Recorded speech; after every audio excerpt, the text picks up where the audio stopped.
basic principles. Prinsip-prinsip dasarnya law of attraction itu di catatan saya secara umum ada 4. Yang pertama, apa yang engkau pikirkan, itulah yang engkau dapatkan. Yang kedua, pikiranmu menentukan bagaimana hidupmu. Yang ketiga, pikiran yang positif akan mendatangkan kehidupan yang positif. Dan yang keempat, pikiran yang negatif akan mendatangkan kehidupan yang juga negatif. Berarti law of attraction ini pertama-tama menyarankan kita untuk memperhatikan apa yang ada di pikiran kita. Isinya apa saja? Apakah isinya hal-hal yang positif ataukah isinya hal-hal yang negatif? Kalau isinya hal-hal yang positif, insya Allah hidup kita juga akan berwujud positif. Kalau isinya hal-hal yang negatif, ya wajahnya hidup kita adalah hidup yang negatif. Nah, ini masing-masing kita yang bisa ngerti. Coba ditengok deh. Atau mungkin manifestasi pikiran kita hari ini mungkin di status-status yang kita buat. Obrolan-obrolan dengan teman-teman kita hari ini. Coba kita muhasabahi, kita refleksi, banyak positifnya atau banyak negatifnya. Makanya agama itu menyuruh kita serba husnudzon, jangan suudzon. Husnudzon itu berarti mengisi pikiran dengan yang positif-positif.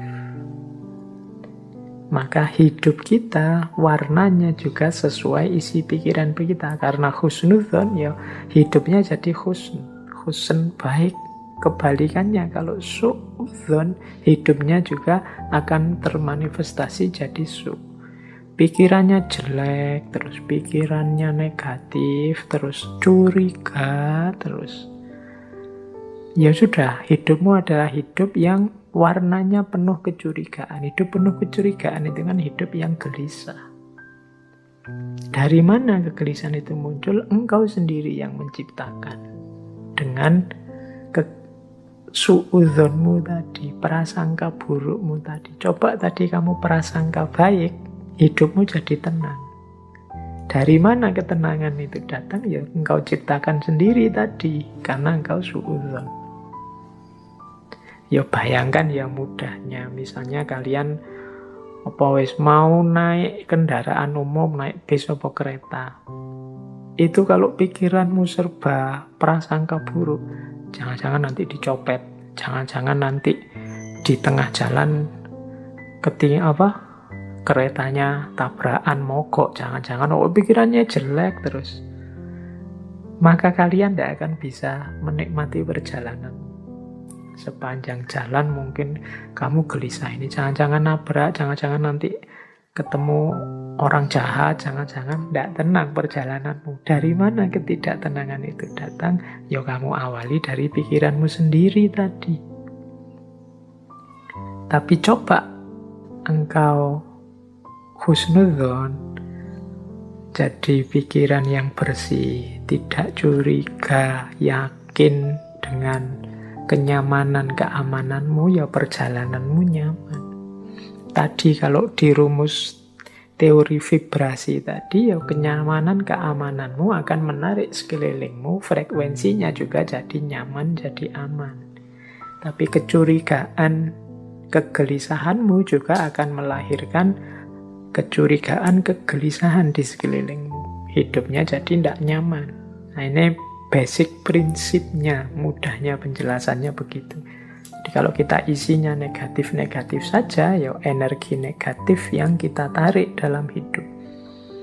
Pandemi ini kan melahirkan jutaan gagasan negatif. Mungkin lebih dari itu, saya sebutnya jutaan, jangan-jangan puluhan juta atau ratusan juta seluruh dunia. Bayangkan energi negatif yang lahir dari jutaan pikiran yang negatif. Sakitnya sama. Tapi kalau kita hadapi dengan optimis atau dengan pesimis, itu kan kesannya, rasanya beda. Itu the law of attraction. Semakin negatif isi pikiran kita, ya semakin keruh hidup kita. Asalnya ya kita sendiri yang mengundang kekeruhan itu.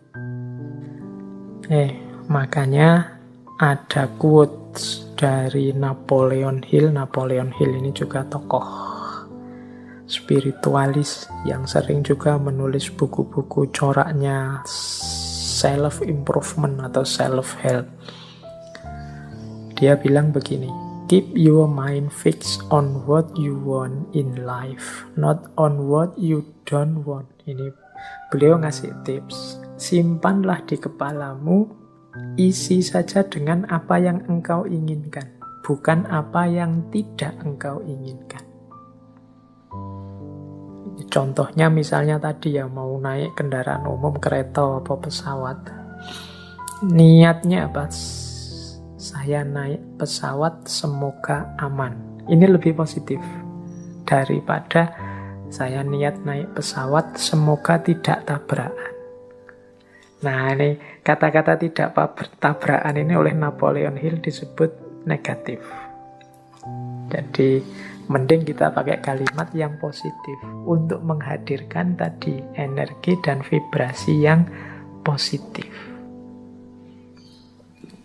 Jadi simpanlah hal-hal yang positif di kepala, bukan hal yang negatif. Begitu kita, misalnya hari ini ada pandemi, ya mari kita berdoa semoga kita sehat.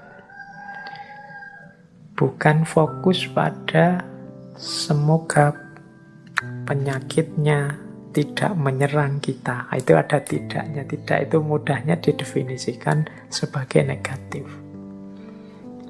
Nah, negatif-negatif ini ya akan berkumpul energinya di sekeliling kita. Jadi lebih baik menggunakan kalimat yang positif. Insya Allah Indonesia akan berhasil mengatasi pandemi ini. Insya Allah upaya yang dilakukan pemerintah akan sukses. Nah, ini menghindari kalimat-kalimat yang negatif. Jangan-jangan meskipun sudah begini masih belum sukses. Jangan-jangan itu kalimat-kalimat kekhawatiran, kalimat-kalimat negatif akan berpengaruh. Jadi kuncinya the law of attraction itu hindari pikiran-pikiran negatif, hindari pernyataan-pernyataan yang negatif. Karena itu akan menjadi kunci hadirnya energi-energi yang negatif di sekeliling kita. Itu ada quote juga yang saya bawa dari Henry Ford. Teman-teman mestinya kenal tokoh ini. Ini berhubungan dengan otomotif ini, Henry Ford. Ada quotes yang terkenal sekali dari Henry Ford ini, whether you think you can or you can't, either way you are right. Apakah engkau menganggap dirimu mampu atau tidak, dua-duanya benar. Kita kan sering menggunakan kalimat-kalimat yang mengekspresikan ketidakmampuan diri. Aku ndak bisa baca loh, aku ndak cakep loh, aku ndak bisa ngomong di depan publik loh, aku ndak bisa menari, aku ndak bisa berenang, aku ndak bisa menyanyi. Ya sudah, karena kita sendiri deklarasi kita ndak bisa, ya akhirnya ya kita memang ndak bisa. Padahal kalau mau kita bisa kok.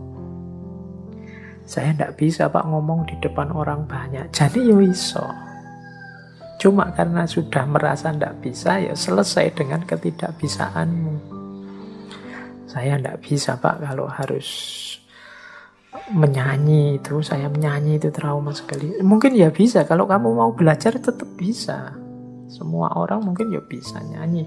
Cuma ya karena tidak mau saja, akhirnya ya memang tidak bisa beneran. Wah, matematika itu saya tidak bisa Pak. Wah, filsafat itu apalagi Pak. Puyeng saya tidak bisa. Ya sudah, engkau menganggap tidak bisa, ya engkau tidak bisa. Kalau kamu percaya engkau bisa, pasti engkau juga bisa. Jadi whether you think you can or you can't, either way you are right. Kamu anggap dirimu bisa, ya bener. Kamu anggap dirimu tidak bisa, ya bener. Karena tadi terlanjur kamu anggap dirimu tidak bisa, ya sudah, berarti kamu memang tidak bisa. Padahal sebenarnya kalau kamu sadar bahwa engkau bisa, ya sebenarnya engkau bisa. Saya matematika tidak bisa, Pak. Sebenarnya ya engkau bisa, tapi engkau menolak untuk bisa saja. Saya bahasa Inggris itu tidak bisa, Pak. Ya jan-jane ya iso, cuma kamu menolak saja untuk bisa. Kalau mau belajar pasti bisa.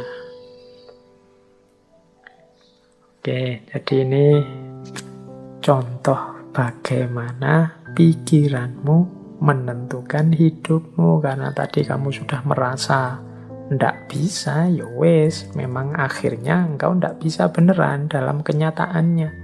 Karena engkau merasa ndak mampu filsafat, ndak mampu matematika, ya sudah, berarti titik di situ memang kalian ndak bisa dan ndak mampu. Padahal kalau kalian mau, ya tetap mampu. Ini Henry Ford. Makanya menurut saya gunakan kalimat-kalimat yang lebih positif. Apalagi teman-teman ini yang guru ya, yang punya murid, punya anak didik, entah di level apapun, apalagi yang masih dalam upaya pembentukan SD, SMP, TK, PAUD. Ini kan hindari kalimat-kalimat yang negatif. Masukkan dalam isi kepala anak-anak kita itu hal-hal yang positif, yang membentuk dirinya secara positif, yang penuh harapan, yang penuh keyakinan akan masa depannya, yang menumbuhkan potensi-potensi tersembunyinya. Yakinkan bahwa mereka bisa apapun yang mereka inginkan, kalau mereka mau. Jadi itu prinsip the law of attraction.